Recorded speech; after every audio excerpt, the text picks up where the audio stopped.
Hola, buenas tardes. Mi nombre es Kenneth Michel Guevarazzi y hoy me corresponde hablar de la comunicación inclusiva.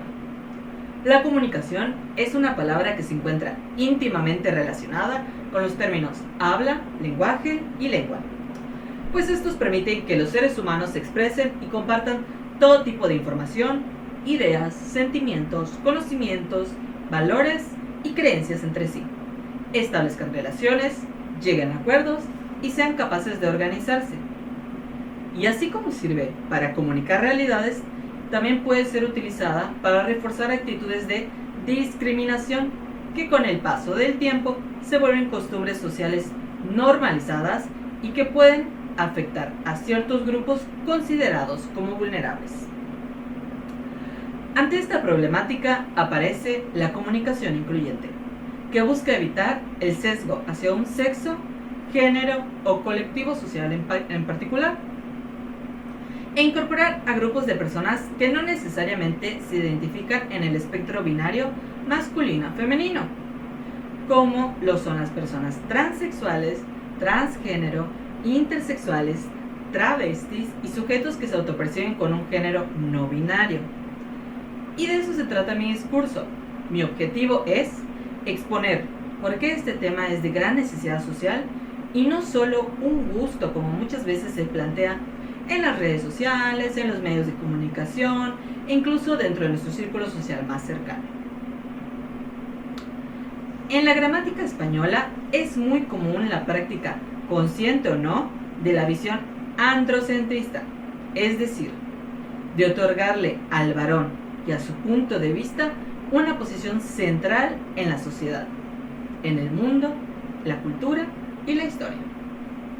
Desde esta perspectiva, los hombres constituyen el sujeto de referencia y el resto de la población queda invisibilizado o excluido.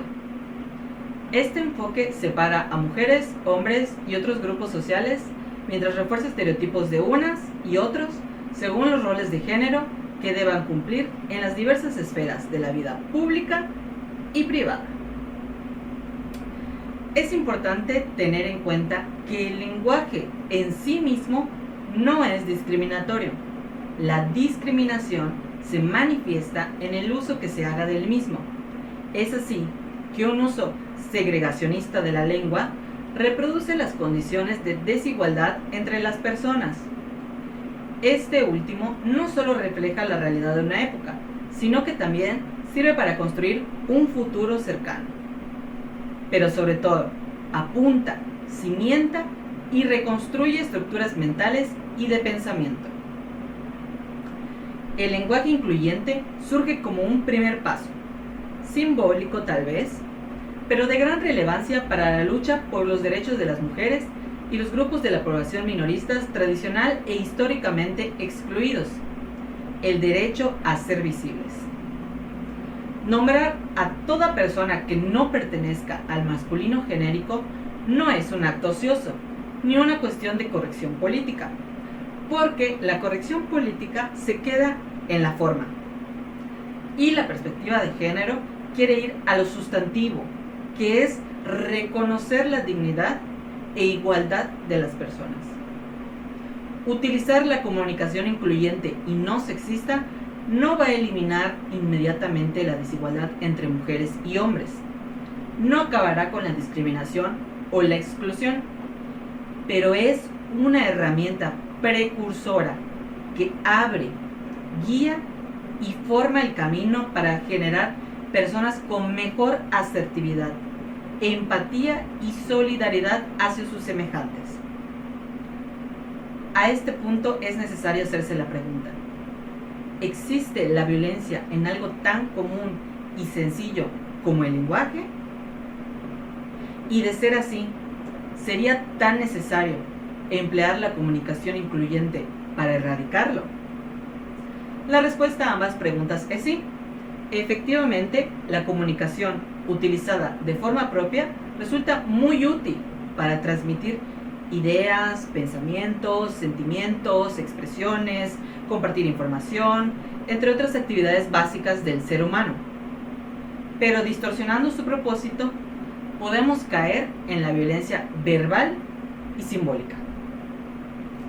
Este tipo de abuso generalmente es un mecanismo de defensa inadaptado que cualquiera puede tener ocasionalmente, como en momentos de gran estrés o incomodidad física, e incluso para algunas personas es un patrón de conductas utilizadas intencionalmente para controlar o manipular a otros. Este modo de expresión oral, escrito y visual no es obligatorio, sino es del agrado del locutor. Ya queda al criterio de cada quien el uso o desuso del mismo. Es su sentir y es válido. Por algo existe la libertad de opinión y el libre albedrío. Pero esas cualidades del ser humano no justifican la burla, la mofa, la bufonería y el sarcasmo habla más del emisor que del propio receptor. A veces, sí, por costumbre o desconocimiento, podemos usar términos ofensivos para referirnos a las personas. Somos humanos, cometemos errores, está en nuestra naturaleza, y para contribuir a corregirlos, yace en la voluntad de cada individuo el salir de las garras de la ignorancia y educarnos para no emitir un juicio valorativo sin antes haber entendido la lucha social y el trasfondo histórico que hay detrás de este estilo de expresión.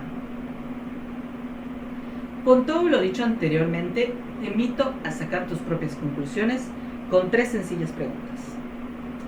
Primero, ¿aún piensas que es inútil adoptar el lenguaje inclusivo?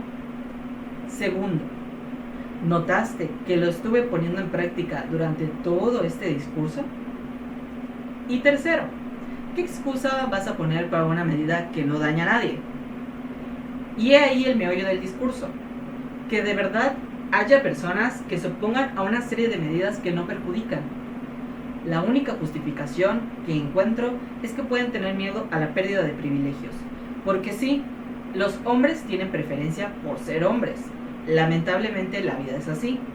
El varón es más fuerte que la mujer, al igual que el heterosexual está muy por encima del homosexual y que el blanco por encima del negro. Y no solo eso, reflexionemos unas décadas atrás. Y si durante toda la historia, en los momentos previos a las revoluciones, se hubiera dicho, ¿para qué? Si ya nos concebimos así. Entonces, ¿qué sería de nosotros?